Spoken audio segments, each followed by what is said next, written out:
The San Antonio Spurs, with their number 1 pick, Victor Wembanyama, set to make his first appearance in San Antonio Laundry, although it'll be in Vegas, against the Charlotte Hornets. Every single ticket, every one, will have a man, woman, or child in those seats, as they have sold all of them for the matchup at the Thomas and Mack Center in Vegas. It will be packed to the gills, the home of the running Rebels. So let us discuss the question. Victor Wembanyama, the Spurs' number 1 pick, summer league debut, sells out. What does that mean? So I've got Jacuzzi, Bob Ross, and carrots. And we will combine all of these things together, and we'll lock them in place like Legos is what we're going to do. So first of all, my initial thought on this, it means Victor Wembanyama's first game selling out. It means the razzmatazz has been successful. This is a feather in the cap of the NBA marketing arm. For a couple of years now, there have been people associated with the NBA that have been pumping up the tires on Wemby, the Wemby Mobile, and they've been puffing the Parisian prodigy. And now he's arrived. He hasn't played a regular season game yet, but it doesn't matter. It doesn't matter whether he's great or whether he sucks or is just average. The question is, can you convince the congregation of basketball fans to follow him? And when you look at the KPI on this, the answer is a thunderous YES. Yes, the key performance indicators show that the great unwashed are bathing in a jacuzzi of Victor Wembanyama hype. Right now, they're in the jacuzzi, and they're bubbles, and they're enjoying the bubbles. They're Wemby bubbles. Now, I understand a little bit about marketing and sales. I mean, basically in the sales business when you do a radio show. And the most important part are the commercials. My part is very unimportant. That's why I've kept the job, because management knows they don't really care. It's all about the commercials. But humans are hardwired, like Pavlov's dogs, to look for the next big thing, in whatever that might be. Well, you want the faster car. You want the better car. You want the better computer. You want the better phone.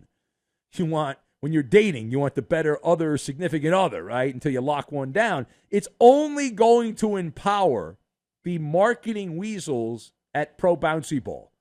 And this guy's been billed as the next big thing. Hoop fans have been bombarded from all sides. Sensory overload. I'm talking touch, sight, hearing, smell, and taste all of those things have been submerged with marketing.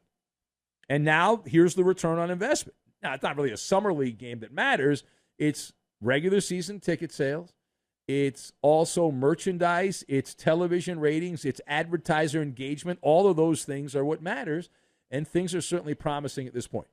All right, moving away from that, page 2 here, I want to go to Memphis, where everyone's favorite gun-toting NBA player, Ja Morant, who is currently on exile, is exhilarated to have Derrick Rose in Memphis with him next season. Now, first, he has to serve the 25-game suspension of the Who's Gal for playing with guns on social media.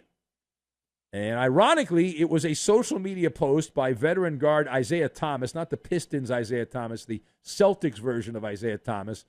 And that posting proclaimed that Ja Morant would be back and better than ever next season. And it was posted by Isaiah Thomas, the old Celtic, who had that great year back in several years ago now. But he was pumping up Ja Morant, and he said that D. Rose presence going to have him on some MVP. And then he said the S word, so we'll say crap. And then he said, watch. Now, that posting caught the attention of Ja Morant, who chimed in himself, of course, and he quote tweeted Thomas the original comment and said, quote, I'm going to read this word for word, so don't goof on me. Here's what he wrote. This is Ja Morant. He said, you too loud OG, they gonna, actually he said they gun, but G-O-N, they gun feel me fascio. Yeah, That's what he said. Fasho. Yeah. So that's what he wrote. I'm just repeating. I'm the messenger. So how did you interpret the Ja Morant excitement to play with Derrick Rose? And you're going to feel Ja Morant. So this tells us that nothing has changed yet. That Ja Morant is still lurking in the gutter that is social media and the shadows. That he has not taken some kind of hiatus. I know he's addicted. I get it. I understand. That's the public square. But this also means sooner than later, he's inevitably going to screw up again. He's going to post a video. One of his buddies is going to post a video of him looking like Rambo. I'm talking bullets around the neck. I'm talking a gun on the shoulder, one gun in the right hand, another gun in the left hand. And Adam Silver is going to have a coronary when he sees that particular posting, and it will not be relatable to polite NBA society where that is taboo. So nobody has ever questioned that Ja Morant as a basketball player is amazing. What a great talent. It's kind of like painting. You know how you have some painters that are into portraits, or some are into landscape or still life or abstract or whatever it might be. Ja Morant on the court, he's a landscape artist. He's like Bob Ross on the hardwood. Every single performance, for the most part, is a masterpiece. Off the court, that's where he is no longer a landscape artist. He would be compared to your child in kindergarten finger painting. A lot of not so happy little mistakes. That's the rub. Now, as for D Rose, I don't get the excitement. This is one of those things when the legend becomes the fact, you go with the legend. The legend of Derrick Rose as an MVP for the Chicago Bulls has lived on. It's got a shelf life. Derrick Rose as an NBA player these days is a shell of his former self. For example, he was in the doghouse with the Knickerbockers last year, played 12 minutes a game on average. And he didn't play that many games last year. Last couple years, Rose is going to be 35 next season. It's been 7 years. 7 years since he played 30 or more minutes a game.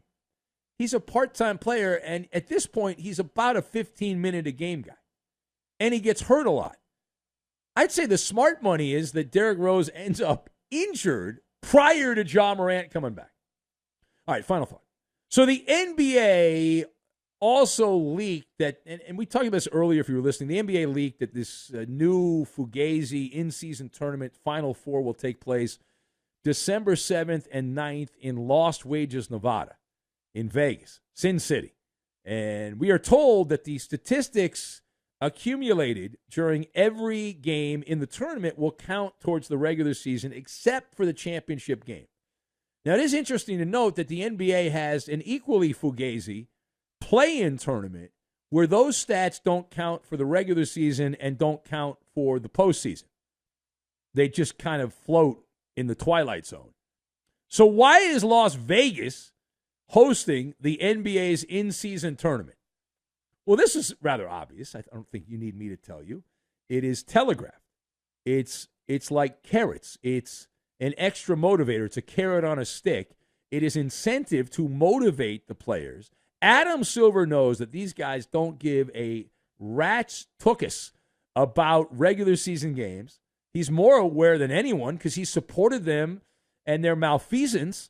So why would they worry about a play-in tournament? The answer is they won't. However, the lure of an extra trip to Sin City that your employer is going to pay, sign me up for that. Now, over the weekend, we are told the NBA will also release specific details about the in-season tournament, the full list of dates, the group drawings, the locations, the trophy unveiling, all of that. They're doing this on a Saturday. Now, why are they doing that on a Saturday?